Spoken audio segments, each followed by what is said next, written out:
Well, I think that's it. We're not going to get any more boards in the studio today. In fact, there's at least another 5 or 6 outside the door behind us. We're going to be doing a 2019 Naish range overview because Alex from Naish just came past and dropped us off a load of boards to have a look at. In this video, we're going to talk about each board in their range and who they're best suited for, but look out for more of the sort of first look of each of these individual boards on SUPboarder soon. And also, we're going to be doing main reviews of these boards too, so check out those for real information. So the Naish SUP foil range basically consists of 2 very similar looking board shapes, but they're actually very different. You've got the Hover crossover. That is a board that you can windsurf on, and you can SUP foil on, and you can SUP surf on. So you can do 3 things in one. Really nice. We've just been riding that. We're going to have a proper full-on review of that board in particular coming out soon before Christmas. But that board is a great board for somebody who does want to do lots of different riding. As windsurfing, it's quite happy to windsurf, it's quite happy to SUP foil surf, and it's actually a very good shaped board because it likes to SUP surf as well, because it is modelled on the old Raptor, which is a real sort of classic quad 4-fin design, wide tail, gets waves early, quite a fun board to surf in sort of waist to shoulder high. And they also make a purpose-built SUP foiling board. It's got some interesting bottom shape on that to help you get on the foil earlier, but we'll talk about that on another video. So next up, moving away from the Naish foil range, let's have a look at the Naish Akua range. The Akua range is a great sort of all-round surf shape for most people wanting to surf in lots of different surf conditions. It's not a full-on dedicated performance shape like the Mad Dog, which is quite heavily rocketed. It's more for an average surfer wanting to surf in all conditions. So moving up in the Naish range, more into the sort of all-round paddling boards, there's the Mana range. Basically, there's a 9.5, a 9.8, and there's a 10-foot as well.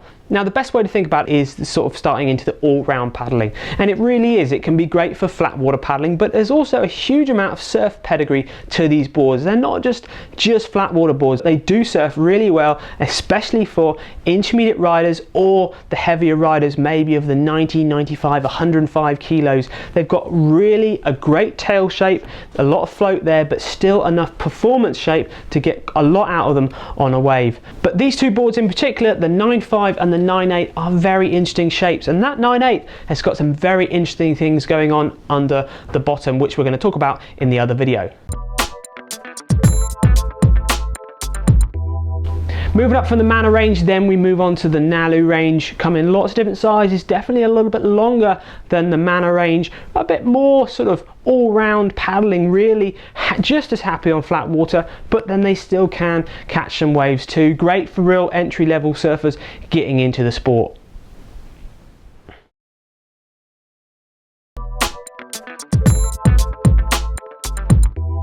And then in the Naish range, it involves me getting further away and longer boards getting in the studio. We're talking about the Naish touring range, which is basically all of the boards called the glide range. Great for paddling on flat water, way more glide to them obviously, because hence their name. Maybe you want to do a bit of light touring or adventure paddling. Happy to paddle long distances and to see what's around the next corner.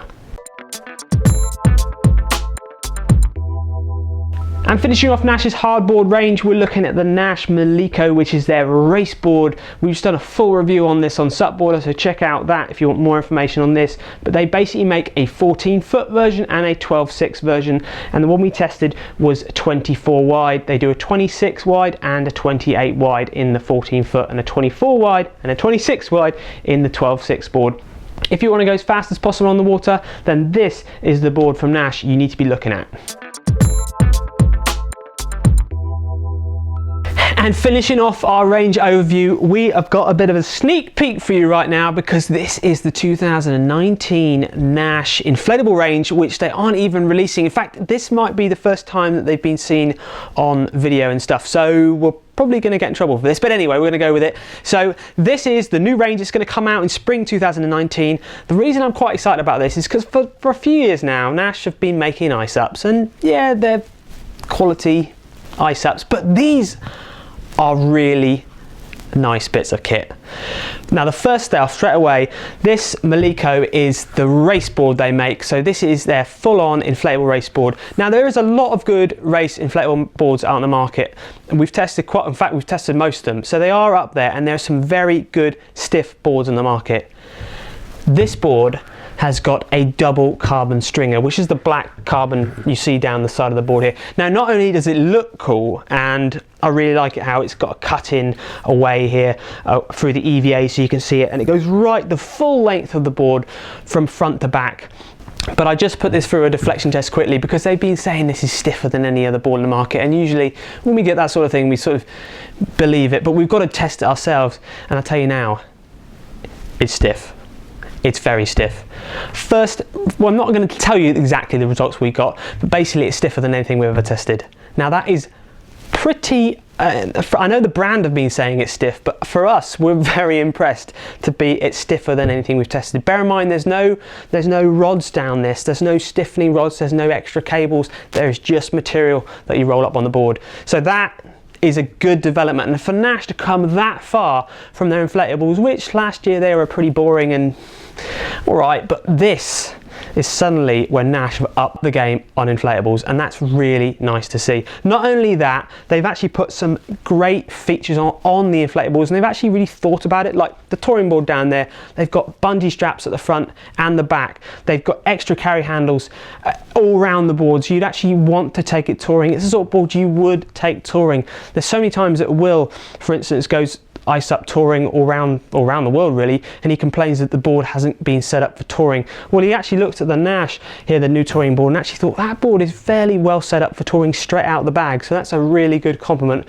for somebody who goes touring quite a lot. The race board, it's not only got a double carbon stringer, it's got extra handles everywhere, which ironically is what I said the Maliko race board didn't have.